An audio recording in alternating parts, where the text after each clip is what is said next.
Hello students, আজ আমরা শুরু করব নবম শ্রেণীর পেজ নাম্বার 262। নবম শ্রেণীর রায়মার্টিনের ভৌতবিজ্ঞানের আমরা 3 নম্বর যে স্কুলটা বালুরঘাট হাই স্কুল, এটা আজকে আমরা শুরু করতে চলেছি। ঠিক আছে, তো আমাদের প্রথম যে কোশ্চেনটা বলেছে 1 অ্যাংস্ট্রম সমান কত মিউ এম, এটা হবে 10⁻⁻⁴ মিউ এম। বলছে এম এল T⁻², কোন রাশির মাত্রিয় সংকেত? এটা হচ্ছে ওজন বা বল। অবাধে পতনশীল বস্তু অভিকর্ষের অধীনে প্রথম 1 সেকেন্ডে যে দূরত্ব অতিক্রম করে তা হলো, এটা অঙ্কটা দেখে নাও, এটা একটা অঙ্কটা হচ্ছে H = হাফ GT², তাহলে হাফ ইন্টু ইউটি একটা আগে হয়, কিন্তু বলছে অবাধে পতনশীল বস্তুর ক্ষেত্রে আমরা যেখান থেকে ছাড়ছি সেটা কিন্তু তখন কিন্তু বেগ 0 থাকছে, তারপর ধীরে ধীরে বেগ বৃদ্ধি পাচ্ছে। তাহলে জি মানে কত 9.8 ইন্টু টি মানে কত 1/², তার মানে কাটাকাটি করলে 4.9, অর্থাৎ 4.9, এটা কিন্তু উত্তর হবে 4.9 মিটার। অপশান এ হচ্ছে রাইট অ্যান্সার। ঠিক আছে, তারপরে কি আছে, কোনটি সময়কে নির্দেশ করে? লাইট ইয়ার, পার্সেক এবং অ্যাস্ট্রোনমিক্যাল ইউনিট, এই তিনটে কিন্তু সময়কে নির্দেশ করে না। লিপ ইয়ার, যা কিন্তু সময়কে নির্দেশ করে। আর ব্যাসার্ধের একটি বৃত্তাকার পদের 3/4 গেলে সরণ কত হবে? দেখে নাও উত্তরটা। এই যে মনে করো তুমি এখান থেকে যাত্রা শুরু করেছো, তুমি 4 ভাগের 3 ভাগ বলেছো, তার মানে তুমি ঘুরে এই জায়গা থেকে ঘুরে ঘুরে ঘুরে তুমি এই জায়গায় আসবে। আমি মনে মনে দেখো 4 ভাগ করে নিয়েছি, তাহলে এই জায়গায় আসবে। তাহলে এখান তুমি ছিলে এই জায়গায়, আছো এখন এই জায়গাটায়, তাহলে এইটুকুর মধ্যে সরণ বের করতে গেলে তোমার এইটুকু সরণ দৈর্ঘ্য হবে। যদি এইটুকু দৈর্ঘ্য হয় তাহলে আমরা জানি কি এটা হচ্ছে আর, এটা হচ্ছে আর, কারণ আর ব্যাসার্ধ বলেছে, তাই তো? যদি আর ব্যাসার্ধ হয় তাহলে এটা আর, এটা আর, তাহলে আমি যখন সূত্রে বাতাই তাহলে এটা কত হবে? দেখো সরণের মান কত হবে? √r² + r², তাহলে লম্ব স্কোয়ার প্লাস ভূমি স্কোয়ার, √2r², সেখানে আর বেরিয়ে আসলে √2 × r। এখন এটা তোমার সঠিক অ্যান্সার হওয়া উচিত এই অঙ্কটার, কিন্তু এক্ষেত্রে অপশানের সঙ্গে কোনো উত্তর কিন্তু মিল নেই। এখানে যে অপশানগুলো দেওয়া আছে এর মধ্যে এ আরটা হয়তো হতে পারে, কিন্তু সেক্ষেত্রে কিন্তু √2 আর সঠিক অ্যান্সার। ঠিক আছে, তারপরে বলেছে কত, পরমাণুর মূল কণাগুলির ভরের ক্রম অনুসারে সাজাতে বলছে। আমরা জানি যে নিউটনের সবথেকে বেশি, তারপরে হচ্ছে প্রোটন, তারপরে ইলেকট্রনের ভর সবথেকে কম ইলেকট্রনের হয়। সুস্থিত অবস্থায় কোন ক্ষেত্রে ইলেকট্রন বিন্যাস সমান? ভালো করে দেখে নাও, সোডিয়াম, পটাশিয়াম, লিথিয়াম, Li+ এবং Ag+। Ag মানে প্লাস হয় না বেসিক্যালি। তারপরে আমরা বলতে পারি F- আর Na+। ভালো করে দেখো, F- দিলে এটা হয়ে যাবে 10, আর Na+ মানে 11 থেকে একটা বাদ দিলে হয়ে যাবে 10। তাহলে এই দুটোর ক্ষেত্রে কিন্তু ইলেকট্রন বিন্যাস কিন্তু দুটোর ক্ষেত্রেই 10 করে হচ্ছে, অর্থাৎ এটা কিন্তু সমান হচ্ছে। এবং এটা চার আয়ন সবচেয়ে সুস্থিত হয় এটা, এবং এই দুটো কিন্তু আয়নিত অবস্থায় আছে, সুতরাং এটা কিন্তু সঠিক উত্তর হবে। বলছে প্রদত্ত কোন ক্ষেত্রে ইলেকট্রনের স্থানান্তরের সময় শক্তির শোষণ ঘটবে? ঠিক আছে, বলছে এল থেকে যখন এম কক্ষে যাবে ঠিক তখন। ঠিক আছে, এল থেকে যখন এম কক্ষে যাবে ঠিক তখন। নেক্সট কোশ্চেন দেখো কী বলছে, গ্রুপ বি এর কোশ্চেন। গ্রুপ বি এর কোশ্চেনগুলো দেখে নাও। গ্রুপ বি এর বলছে প্রথমে সত্য মিথ্যা বলতে বলছে। এটি সাইকেল আরোহীর সরণ অতিক্রান্ত দূরত্বের অনুপাত কত? বলছে সরণ বাই যদি অতিক্রান্ত দূরত্ব আমি লিখি কী হবে দেখে নাও। বলছে আমি সরণ বাই অতিক্রান্ত দূরত্ব লিখি, তার মান 1 থেকে কিন্তু বড় হবে বলছে। এখন কোনাকুনি যদি গুণ করি তাহলে দেখা যাচ্ছে সরণের মান বড় হচ্ছে অতিক্রান্ত দূরত্বের থেকে, তাহলে এটা তো কখনো হতে পারে না সরণের মান বড় অতিক্রান্ত দূরত্বের থেকে, এটা কিন্তু উল্টোটা হতে পারে, সুতরাং এটা কিন্তু কী হবে? মিথ্যা হবে। তারপর বলেছে ভরবেগের এসআই একক নিউটন সেকেন্ড, এটা সত্য। ঠিক আছে, ভরবেগ মানে কি? ভরবেগ মানে বলের ঘাত, মানে বল ইন্টু সময়। তো বল মানে এস আর সময় মানে সেকেন্ড। পৃথিবীর আহ্নিক গতি কী ধরনের গতির উদাহরণ? এটা তুমি ঘূর্ণন বা আবর্তন গতি বলতে পারো, ঘূর্ণন বা আবর্তন গতি। ঠিক আছে, ঘূর্ণন গতি বলতে পারো। বলছে গতিশীল রকেটে জ্বালানি দহনের ফলে রকেটের ভর কমতে থাকে, এর ফলে রকেটের গতিবেগ বাড়ে না কমে? গতিবেগ কিন্তু অবশ্যই, ভর যদি কমে তাহলে গতিবেগ কিন্তু অবশ্যই বাড়বে, কারণ ভর আর বেগ কিন্তু একে অপরের ব্যস্ত অনুপাত থাকে। প্রদত্ত কোন এককটি ভরের একক? এখানে এর মধ্যে ভরের একক হচ্ছে ইউটা কিসের একক বলো তো? ইউটা কিন্তু অ্যাটমিক মাস ইউনিট। কী বলা হয় ইউটাকে? অ্যাটমিক মাস ইউনিট লিখে নিতে পারো। ঠিক আছে, তারপরে কি বলছে যে 18.35 গ্রাম ভর পরিমাপের জন্য ন্যূনতম কয়টি বাটখারার প্রয়োজন হবে? লিখে রাখো, এটা 7টি বাটখারার প্রয়োজন হবে। কটি? 7টি। কী কী মাপের দেখে নাও, মাপগুলো একটু লিখে নাও। মাপগুলো হচ্ছে 10 গ্রাম, 5 গ্রাম, আচ্ছা আমি এটা সাইডে লিখে দিচ্ছি, 10 গ্রাম, তারপরে হচ্ছে 5 গ্রাম, ঠিক আছে, 2 গ্রাম, তারপরে হচ্ছে 1 গ্রাম, তারপর 200 mg, 200 mg, আর 100 mg, আর 50 mg। ঠিক আছে, এই মাপগুলো কিন্তু আমাদের প্রয়োজন পড়বে। ঠিক আছে, তাহলে 1 2 3 4 5 6 7, 7টি প্রয়োজন পড়ছে। কোন উপসর্গ দ্বারা 10⁻²কে প্রকাশ করা হয়? এটা উত্তর হবে সেন্টি। ঠিক আছে, এটা কি উত্তর হবে? সেন্টি, CENTI, সেন্টি দন্তশাখা দন্ত নয়টা রয়েছে, সেন্টি। ঠিক আছে, বলছে শুধুমাত্র কে কক্ষে 2টি ইলেকট্রন আছে এমন একটি ক্যাটায়নের নাম বলো। কে কক্ষে 2টি ইলেকট্রন আছে? Li+, এটা এবং এটা একটা ক্যাটায়ন কিন্তু। ঠিক আছে, Li+। তারপরে পারমাণবিক সংখ্যা সমান সমান ভর সংখ্যা মাইনাস ড্যাশ। ভর সংখ্যা থেকে কিন্তু নিউট্রন সংখ্যা যদি বাদ দেওয়া যায়, নিউট্রন সংখ্যা যদি বাদ দেওয়া যায় তাহলে কিন্তু আমরা পারমাণবিক সংখ্যা পাবো। পরমাণু কী ধরনের বর্ণালী সৃষ্টি করে? উত্তর হবে রেখা বর্ণালী। কী বর্ণালী? রেখা বর্ণালী। ঠিক আছে, তারপরে আসে গ্রুপ সি এর কোশ্চেন। গ্রুপ সি এর কোশ্চেনগুলো কী বলছে দেখো, বলছে যে লব্ধ একক কাকে বলা হয়? আয়তনের একক কোন মূল একক দ্বারা গঠিত? লব্ধ একক কাকে বলা হয়? তো তোমরা বইতে পেয়ে যাবে পেজ নাম্বার, যাদের ভট্টাচার্য ব্রাদার্সের বই আছে প্রথমটা পেয়ে যাবে পেজ নাম্বার 2। ঠিক আছে, পেজ নাম্বার 2 ভট্টাচার্য ব্রাদার্স বইতে। দেখে নাও উত্তরটা। এটা এখান থেকে যে ভৌত রাশিগুলির একক এক বা একাধিক মৌলিক এককের সাহায্যে গঠিত হয় সেই সমস্ত এককগুলিকে আমরা লব্ধ একক বলি। যেমন বেগ, ভরবেগ, ঘনত্ব, চাপ ও আয়তন, এগুলো কিন্তু লব্ধ একক। ঠিক আছে, তারপরে কী আছে দেখো, তারপরে বলেছে যে আয়তনের একক কোন মূল একক দ্বারা গঠিত? এটা হচ্ছে দৈর্ঘ্য। উত্তর হবে দৈর্ঘ্য। ঠিক আছে, তারপরে বলছে ভালো তুলনান্তরের গুণাবলীগুলি লেখো। এটা তোমরা পেয়ে যাবে পেজ নাম্বার, আচ্ছা দেখা যাচ্ছে না, পেজ নাম্বার এটা হচ্ছে তোমরা 13 নম্বর পাতায় পেয়ে যাবে ভট্টাচার্য ব্রাদার্স বইয়ের। ঠিক আছে, 13 নম্বর পাতায় তোমরা এটা পেয়ে যাবে। দেখে নাও উত্তরটা। এই যে ভালো তুলাযন্ত্রের আবশ্যকীয় গুণাবলীগুলি কী কী বলছে? একটা সুবেদী হওয়া প্রয়োজন। 2 নম্বর বলছে তুলা সুস্থির হওয়া প্রয়োজন। 3 নম্বর বলছে তুলা নির্ভুল হওয়া প্রয়োজন। আর 4 নম্বর তুলাযন্ত্রের দৃঢ় হওয়া প্রয়োজন। যদি মনে হয় যে ভেতরে ব্যাখ্যাগুলো লিখবো না, তাহলে শুধু 4টে পয়েন্টের নাম যদি লিখে দাও তাহলেও কিন্তু উত্তরটা হবে। ঠিক আছে, তারপরে কী দিয়েছে দেখো, যে লিটারের সংখ্যায় 4 ডিগ্রি সেন্টিগ্রেড কথাটা ব্যবহার করা হয় কেন? ঠিক আছে, দেখে নাও উত্তরটা, যে লিটারের সংখ্যায় 4 ডিগ্রি সেন্টিগ্রেড কথাটা ব্যবহার করা হয় কেন? এটা ভট্টাচার্য ব্রাদার্স বইয়ের তোমরা 6 পাতায় পেয়ে যাবে। ঠিক আছে, দেখে নাও উত্তরটা কী বলছে। এই যে লিটারের সংখ্যায় 4 ডিগ্রি বা 277 কেলভিন উষ্ণতার উল্লেখ করা হয় কেন? এটা এখান থেকে এই পর্যন্ত সবটা কিন্তু তোমাদের লিখতে হবে। ঠিক আছে, নেক্সট কোশ্চেন কী বলছে দেখো, বলছে গাছের ডাল ধরে নাড়া দিলে গাছে থাকা ফল নিচে পড়ে যায় কেন? ব্যাখ্যা করো। এটা কিন্তু স্থিতিজাড্যের জন্য ঘটে। দেখে নাও ব্যাখ্যাটা একটু লিখে নাও, তোমরা কোনো বইতে এটা পাবে না। বলছে এটা স্থিতিজাড্যের কারণে ঘটে। আমি লাইনটা পড়ে দিচ্ছি, দেখে দেখে লিখে নেবে। এটি স্থিতিজাড্যের কারণে ঘটে। ডালটিকে নাড়া দিলে সেটি গতিশীল হয়, কিন্তু পাকা ফলটি স্থিতিজাড্যের ফলে তার স্থির অবস্থা বজায় রাখতে চায়। এর ফলে ডাল এবং ফলের সংযোগের স্থলে টান পড়ে এবং ফলটি বোটা থেকে আলাদা হয়ে অভিকর্ষের টানে নিচের দিকে পড়ে যায়। ঠিক আছে, এটা কিন্তু তোমরা লিখে দেবে। ঠিক আছে, তারপরে কোশ্চেন কী বলছে দেখো, তারপরে কোশ্চেন বলছে এটি স্থির বস্তুর ওপর 100 নিউটন বল বল 10 সেকেন্ড ধরে প্রয়োগ করা হয়। বস্তুটির বেগ হয় 40 মিটার পার সেকেন্ড। বস্তুটির ভর কত? অঙ্কটা দেখে নাও কীভাবে করতে হবে। তো দেওয়া আছে কি, বল দেওয়া আছে 100 নিউটন, সময় দেওয়া আছে 10 সেকেন্ড, বেগ দেওয়া আছে 40 মিটার পার সেকেন্ড এবং আমাদের প্রাথমিক যে বেগটা সেটা কিন্তু আমাদের 0 দেওয়া আছে। ঠিক আছে, এখন আমরা জানি F = ma।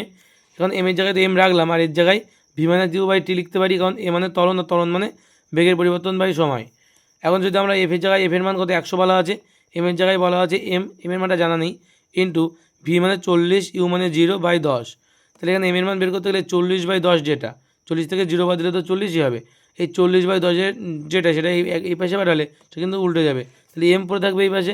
তাহলে m = 100 ইন্টু কত হবে 40/10, এই পাশে 10/40, কাটাকাটি করলে 25 কেজি। তাহলে ভর কত হতে হবে? ভর হতে হবে কিন্তু 25 কেজি। বোঝা গেল? আমাদের এম এর মান জানতে চেয়েছিল, এম এর উত্তর কত হবে? তাহলে উত্তর হবে 25 কেজি। 25 কেজি। তারপরে বলো যে 36 কিলোমিটার/ঘন্টা বেগে চলন্ত ট্রেন ব্রেক কষার ফলে 0.5 মিটার পার সেকেন্ড স্কোয়ার ত্বরণ সৃষ্টি হয়, ট্রেনটি থামাতে কত সেকেন্ড সময় লাগবে, তাই তো সময় নেবে। দেখে নাও, বলছে আমাদের দেওয়া আছে কি ইউ এর মান দেওয়া আছে 36 কিলোমিটার পার ঘন্টা, তাই তো। আর দেওয়া আছে কত 36 কিলোমিটার পার ঘন্টাকে যদি আমি মিটার পার সেকেন্ডে নিয়ে আসি, তাহলে আমরা কীভাবে লিখতে পারি, 36 × 5/18, 18 দুগুণ 36, 5 দুগুণ 10 মিটার পার সেকেন্ড। আর ভির মান কত দেওয়া আছে 0, কারণ যেহেতু গাড়িটি যেহেতু থেমে যাবে, তাই তো। তাহলে এর মান কত হবে -0.5 মিটার পার সেকেন্ড স্কোয়ার, এত ত্বরণ সৃষ্টি হচ্ছে। অর্থাৎ আমরা জানি ভি ইজ ইকুয়াল টু, আমরা যে সূত্রটা জানি সেটা হচ্ছে এটা, V is equal to U plus at, তাই তো। তাই ভি এর জায়গায় 0 বসাও, ইউ এর জায়গায় 10 বসাও, কারণ আমাদের 10 মিটার পার সেকেন্ড ছিল ইউ এর মান, তাই না। তাহলে আমরা কি করতে পারি, প্লাস এ মানে কত -0.5 বসিয়ে দিলাম ইন্টু টি। এখন এখান থেকে দেখো প্লাস মাইনাসে -0.5টি, এই -0.5টি যদি এই পাশে আসে তাহলে প্লাস হয়ে যাবে 0.5টি ইজ ইকুয়াল টু 10। তাহলে এখানে টি এর মান কত হবে 10/0.5টি, দশমিক তোলার জন্য উপরে আর একটা 10 লিখলাম, 5 দুগুণ 10, 10 দুগুণ 20 সেকেন্ড। তাহলে ট্রেনটি থামাতে 20 সেকেন্ড কিন্তু সময় নেবে। আশা করি বোঝা গেল। নেক্সট কোশ্চেন দেখো কী বলছে, ট্রেনটি থামাতে কত সেকেন্ড সময় নেবে, 20 সেকেন্ড সময় নেবে, ঠিক আছে। নিউটনের দ্বিতীয় গতিসূত্রটি বিবৃত করো, এটা তোমরা পেয়ে যাবে পেজ নাম্বার 33-এ, এটা তোমরা পেয়ে যাবে ভট্টাচার্য ব্রাদার্স বইয়ের, ঠিক আছে। দেখে নাও, এটা এখান থেকে শুরু করে এই পর্যন্ত সবটা কিন্তু তোমাদের লিখতে হবে, ঠিক আছে, দ্বিতীয় গতিসূত্রটা। তারপরে কি বলেছে দেখো, রাদারফোর্ডের পরমাণু মডেলের পরমাণুর স্থায়ী গঠন সম্পর্কে ব্যাখ্যা করতে পারে না কেন, ঠিক আছে। এটা তোমরা পেয়ে যাবে ভট্টাচার্য ব্রাদার্স বইয়ের 71 পাতায়, ঠিক আছে। উত্তরটা দেখে নাও, এখানে এই প্রথম পয়েন্টটা পুরোটা লিখতে হবে কিন্তু উত্তরটা, ঠিক আছে। কেন সূত্রের ব্যাখ্যা করতে পারে না সেটা কিন্তু এই পুরোটা দেওয়া আছে এখানে, এই জায়গাটা কিন্তু পুরোটা লিখতে হবে, ঠিক আছে। নেক্সট কোশ্চেন কী বলছে যে এক্স বি ভর সংখ্যা, বি এ হচ্ছে পারমাণবিক সংখ্যা, আর ওয়াই ডি হচ্ছে পারমাণবিক ভর সংখ্যা, আর সি হচ্ছে পারমাণবিক সংখ্যা। যে নিউক্লিয়াইড দুটি পরস্পরের আইসোটোন হলে প্রমাণ করো যে B minus D by A minus C is equal to 1। চলো, এটা একটা ভালো কোশ্চেন, এটা ইউনিক টাইপের কোশ্চেন, চলো দেখিয়ে দিই। যেটা দেওয়া আছে সেটা আগে লিখে নিলাম, বি হচ্ছে এক্স বি এ এবং ওয়াই ডি সি আইসোটোন, অর্থাৎ এদের নিউটন সংখ্যা সমান। নিউটন সংখ্যা সমান মানে কি, এই ভর সংখ্যা থেকে আমাদের পারমাণবিক সংখ্যা বাদ দিতে হবে, তাই দিলাম এক্সের নিউটন সংখ্যা কত হবে, তাহলে এক্সের নিউটন সংখ্যা হবে বি মাইনাস এ, আর ওয়াইয়ের নিউটন সংখ্যা কত হবে ডি মাইনাস সি, তাই তো। দেখো তাই লেখা আছে। এখন দেখো এই দুই ক্ষেত্রে পরস্পর, এই নিউক্লিয়ার দুটির ক্ষেত্রে কী বলছে, পরস্পর আইসোটোন যদি হয় তাহলে এই দুই ক্ষেত্রে এদের আইসোটোন তখনই হবে যখন এদের এই আইসোটোন দুটো, যে নিউটন দুটো সমান হবে। তাই আমরা লিখলাম বি মাইনাস এ সমান সমান ডি মাইনাস সি, তাই তো। কী লিখলাম, বি মাইনাস এ সমান সমান ডি মাইনাস সি। এখন বি মাইনাস এই ডিটাকে এই পাশে নিলে মাইনাস ডি হয়ে গেল, আর মাইনাস এ এই পাশে গেলে যে প্লাস এ, আর মাইনাস সি যা ছিল তাই। এখন বি মাইনাস ডিকে এ মাইনাস সি দিয়ে যদি ভাগ করে তাহলে এই পাশে কিছু পড়ে থাকবে না, মানে এক পড়ে থাকবে। তো এটাই প্রমাণ করতে দিয়েছিল যে B minus D by A minus C is equal to 1, ঠিক আছে। এটা কিন্তু প্রমাণ হয়ে গেল, ঠিক আছে, এটা কিন্তু প্রমাণ হয়ে গেল। আইসোটোপগুলির রাসায়নিক ধর্ম অভিন্ন হয় কেন, তো তোমরা পেয়ে যাবে রাইমেটিন বইতে, 195 পাতা, ঠিক আছে। রাইমেটিন বইয়ের 195 পাতা, দেখে না উত্তরটা, এই যে দেওয়া আছে যে আইসোটোপের রাসায়নিক ধর্ম অভিন্ন হয় কেন, এখান থেকে এই পর্যন্ত পুরোটা কিন্তু লিখতে হবে, ঠিক আছে। এটা খুব ভালো একটা প্রশ্ন কিন্তু এবারের পরীক্ষার জন্য। নেক্সট কোশ্চেন কী বলছে দেখো, নেক্সট কোশ্চেন বলছে বামের স্তম্ভ ডানের স্তম্ভ মেলাতে হবে, তাই তো। বামের স্তম্ভ ডানের স্তম্ভ দেখে নাও কীভাবে মেলাবা, ঠিক আছে। প্রথমটা কী বলেছে দেখো, বলেছে এনএ প্লাস O2 মাইনাস, এটা কী বলো তো, এটা হচ্ছে আইসো ইলেকট্রনিক বলা হয় এদেরকে, ঠিক আছে, বলে আইসো ইলেকট্রনিক। তারপরে বলেছে কার্বন 14C আর 16 8, দেখো এদের বিয়োগ করলে দেখো 14 থেকে 6 বাদ দিলে 8 হয়, 16 থেকে 8 বাদ দিলেও 8 হয়, তাহলে এরা পরস্পর নিউটন সংখ্যা সমান হচ্ছে, মানে এরা আইসোটোন, ঠিক আছে। তারপরে কী বলেছে, ক্যালসিয়ামের 40 20 আর আর্গনের 40 20, তাহলে এদের ভর সংখ্যা সমান হলে তাকে বলা হয় আইসো বার, ঠিক আছে। এবং দেখো কার্বন 12 6 14 6, মানে তাহলে দূরে 6 আছে, অর্থাৎ পারমাণবিক সংখ্যা সমান, তাই বলা হয় আইসোটোপ, ঠিক আছে। নেক্সট কোশ্চেন দেখো কী বলছে, গ্রুপ ডি এর কোশ্চেনগুলো বলছে বোর রাদারফোর্ডের মডেলের 3টি স্বীকার্য লেখো, তো তোমরা পেয়ে যাবে পেজ নাম্বার 72, কোন বইয়ের বলো তো, পেজ নাম্বার 72 ভট্টাচার্য ব্রাদার্স বইয়ের 72 পাতায় তোমরা পেয়ে যাবে, দেখে নাও উত্তরটা। তো বোর রাদারফোর্ডের যে মডেলটা সেটা কিন্তু 1 2 3 4, তারপর তলার দিকে আছে এই 5, এই 5টা পয়েন্ট, এবং এদিকে একটা আছে এদিকে একটা আছে 6, এই 6টা পয়েন্ট কিন্তু আমাকে মুখস্থ করতে হবে। এটা কিন্তু বোর রাদারফোর্ডের পারমাণবিক মডেল, ঠিক আছে? এটা কিন্তু সংশোধিত মডেল, ঠিক আছে? এটা কিন্তু তোমাদের পুরোটা কিন্তু মুখস্থ করতে হবে। আশা করি বোঝা গেল। রৈখিক ভরবেগের সংরক্ষণ সূত্রটা তোমরা এটা পেয়ে যাবে এই যে ভট্টাচার্য ব্রাদার্স বইয়ের 42 পাতায়। তোমরা সবাই 42 পাতা খোলো, দেখো পেয়ে যাবে। 42 পাতায় দেখো লেখা আছে এই যে রৈখিক ভরবেগের সংরক্ষণ সূত্র। এটা এখান থেকে শুরু করে এই পর্যন্ত কিন্তু সবটা লিখে রাখাতে হবে, ঠিক আছে? যাতে প্রত্যেকের বইতে এটা পেয়ে যাবে, প্রত্যেকের বইতে এই কোশ্চেনটা কিন্তু আছে। এবং একই সঙ্গে একটা কোশ্চেন দিয়েছি দেখো যে নিউটনের দ্বিতীয় গতিসূত্র থেকে প্রথম গতিসূত্র প্রতিষ্ঠা করতে হবে। তো তোমরা পেয়ে যাবে পেজ নাম্বার 34। কোন বইতে বলো তো? এটা ভট্টাচার্য ব্রাদার্স বইতে, ঠিক আছে? আমি বেশিরভাগ কোশ্চেন এই বই থেকেই বলি। তো তোমরা এটা পেয়ে যাবে পেজ নাম্বার 34-এ। সেখানে উত্তরটা দ্বিতীয় গতিসূত্র থেকে প্রথম গতিসূত্র, তাই তো? এই যে দ্বিতীয় গতিসূত্র থেকে প্রথম গতিসূত্রের প্রমাণ, ঠিক আছে? কোন অবধি লিখতে হবে বলো তো? এই পর্যন্ত সবটা কিন্তু লিখতে হবে, ঠিক আছে? ভালো করে দেখে নাও জিনিসটা, ঠিক আছে? যেটা বুঝতে পারবে না সেটা কমেন্টে লিখে দেবে যে এই জিনিসটা আমি বুঝতে পারিনি, তাহলে আমি আলাদা একটা ভিডিওতে কিন্তু বলে দেবো, ঠিক আছে? এবং তোমরা এখনও যারা আমাদের যে হোয়াটসঅ্যাপ চ্যানেলে এখনও জয়েন হওনি, তারা কিন্তু অবশ্যই আমাদের হোয়াটসঅ্যাপ চ্যানেলে জয়েন হয়ে যাবে। ডেসক্রিপশনে লিঙ্ক দেওয়া থাকবে, ঠিক আছে? এবং যারা এখনও আমাদের টেলিগ্রাম চ্যানেলে জয়েন হয়নি, তারা টেলিগ্রাম চ্যানেলেও জয়েন হয়ে থাকবে। এবং এই চ্যানেলটা যারা এখন সাবস্ক্রাইব করুন, অবশ্যই সাবস্ক্রাইব করে নেবে, সঙ্গে বেল আইকনটা ক্লিক করবে। তার কারণ আমি কিন্তু এরপরে এই প্রশ্নবিত্তরগুলো বলা হয়ে যাওয়ার পরে কিন্তু আমি এই বল এবং গতির চ্যাপ্টার বা তার আগের চ্যাপ্টার বা কেমিস্ট্রি ওই পার্টগুলো, এগুলো কিন্তু আমি আলাদা আলাদা সেপারেটলি ভিডিও করে কিন্তু তোমাদের দেবো, ঠিক আছে? শুধুমাত্র ফিজিক্সের জন্য, ফিজিক্যাল সায়েন্সটা, ঠিক আছে? তার জন্য তোমাদের কিন্তু চ্যানেলটা সাবস্ক্রাইব করে রাখতে হবে পরবর্তী আপডেট পাওয়ার জন্য, ঠিক আছে? এবং আমাদের হোয়াটসঅ্যাপ যে চ্যানেলটা আছে সেখানে অবশ্যই যুক্ত হয়ে থাকবে, তাহলে কিন্তু তোমরা সমস্ত নোটিফিকেশান সবার আগে পেতে পারো। এবং সঙ্গে বিভিন্ন স্টাডি মেটেরিয়াল পাওয়ার জন্য কিন্তু অবশ্যই তোমাদের সেটা করে রাখতে হবে, ঠিক আছে? তো দেখো পরবর্তী কোশ্চেন কী বলছে, দেখো পরের কোশ্চেন বলছে যে প্রদত্ত বেগ সময় লেখচিত্রে দুটি ট্রেনের গতি প্রকাশ করা হয়েছে। 1 নম্বর বলছে কিলোমিটার/ঘন্টা এককে ট্রেন দুটির প্রাথমিক বেগ নির্ণয় করো। কোন ট্রেনটি থামার আগে অপেক্ষাকৃত কম দূরত্ব অতিক্রম করেছে নির্ণয় করো। আর কোন ট্রেনটির মন্দন বেশি নির্ণয় করো। দেখেন এখানে দেওয়া আছে, উপরটাকে বলছে, এটাকে বলছে প্রথম ট্রেন এবং এটাকে বলছে দ্বিতীয় ট্রেন। প্রথম ট্রেনের গতিবেগ আমি দেখতে পাচ্ছি 15, ঠিক আছে? 15 কিলোমিটার/সেকেন্ড। এটা কিলোমিটার/সেকেন্ড করতে হবে। এবং এটা থামছে কোথায়? 8 সেকেন্ডে গিয়ে থেমে যাচ্ছে। এবং দ্বিতীয় যে ট্রেনটা সেটা দেখা যাচ্ছে 10 মিটার/সেকেন্ড বেগ এবং সে থেমে যাচ্ছে কিন্তু 10 সেকেন্ডে গিয়ে, তাই তো? তাহলে আমরা এই অঙ্কটা কীভাবে করতে পারি দেখে নাও একটু, অঙ্কটা ঝট করে দেখে নাও। দেখো লেখা আছে এ ট্রেন যেটা, সেটা কিন্তু কী বলছে? প্রাথমিক বেগ কত বলছে? 15 মিটার/সেকেন্ড এবং এটি 8 সেকেন্ডে থেমে যাবে মানে কি অন্তিম বেগ 0 হবে, ঠিক আছে? এবং ট্রেন বি এর জন্য বলছে প্রাথমিক বেগ কত? 10 মিটার/সেকেন্ড এবং এটি 10 সেকেন্ড পরে কিন্তু থেমে যাচ্ছে, ঠিক আছে? তাহলে এখন প্রথম যে কোশ্চেনটা ট্রেন এর জন্য, এদেরকে কিলোমিটার/ঘন্টা এককে নিয়ে আসতে হবে এদেরকে, যে গতিবেগটা। তাহলে ট্রেন এর জন্য আমরা যদি গতিবেগটা দেখি ইউ এ যেটা, ঠিক আছে? সেটা কেন কত হবে? 15 ইন্টু, মনে রাখবে এই মিটার/সেকেন্ড থেকে যদি কিলোমিটার/ঘন্টা করতে হয় 18/5 দিয়ে গুণ করতে হয়। তাহলে 18/5 দিয়ে গুণ করো, 3 × 5 = 15, 3 × 8 = 54 কিলোমিটার/ঘন্টা। এবং ট্রেন বি কত হবে? ইউবি এর মানটা 10 × 18/5, 5 × 2 = 10, 18 × 2 = 36 কিলোমিটার/ঘন্টা। 2 নম্বর প্রশ্ন কী বলেছিল? 2 নম্বর বি এর দাগের প্রশ্ন বলেছিল যে কোন ট্রেনটি থামার আগে অপেক্ষাকৃত কম দূরত্ব অতিক্রম করেছে। দেখে নাও প্রথম ট্রেনটা কতটা দূরত্ব গিয়েছে? হাফ ইন্টু, দেখো এই দূরত্ব নির্ণয় করতে গেলে কী সূত্রটা কী বলতো? এদের নিম্নের ক্ষেত্রফল বের করতে। দেখো আমি যদি এই দাগটা বাদ দিই তাহলে এই অংশটা কিন্তু একটা ত্রিভুজ তৈরি করেছে এবং এই ত্রিভুজের নিম্ন অংশের ক্ষেত্রফল মানে হাফ ইন্টু ভূমি ইন্টু উচ্চতা, ঠিক আছে? হাফ ইন্টু ভূমি মানে কত? Half into 8 into 15। কোনটার জন্য? ট্রেন এর জন্য। ট্রেন এর জন্য কত হবে? তাহলে 15 হচ্ছে লম্ব এবং ভূমি কত হচ্ছে? ভূমি হচ্ছে 8, তাহলে ওই জন্য 8 × 15 দিয়েছি, 4 × 2 = 8, 4 × 15 = 60 মিটার, ঠিক আছে? তাহলে দূরত্ব কত হচ্ছে? 60 মিটার। এবং ট্রেন বি এর জন্য কত হবে? একই রকমভাবে হাফ ইন্টু 10 × 10, 5 × 2 = 10, 5 × 10 = 50 মিটার। তাহলে বলছি ট্রেন বি থামার আগে অপেক্ষাকৃত কম দূরত্ব অতিক্রম করেছে, কারণ এটা 50 মিটার অতিক্রম করেছে, ঠিক আছে? আর 3 নম্বর যে কোশ্চেনটা আমাদের দিয়েছে, কোন ট্রেনটির মন্দন বেশি নির্ণয় করো। কোন ট্রেনটির মন্দন বেশি? তো মনে রাখবে মন্দন বেশি নির্ণয় করতে গেলে আমাদের নতি বের করতে হয়। কী বের করতে হয়? নতি।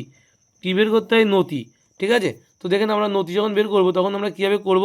তাহলে থিটা এ = 15/8, তাই তো?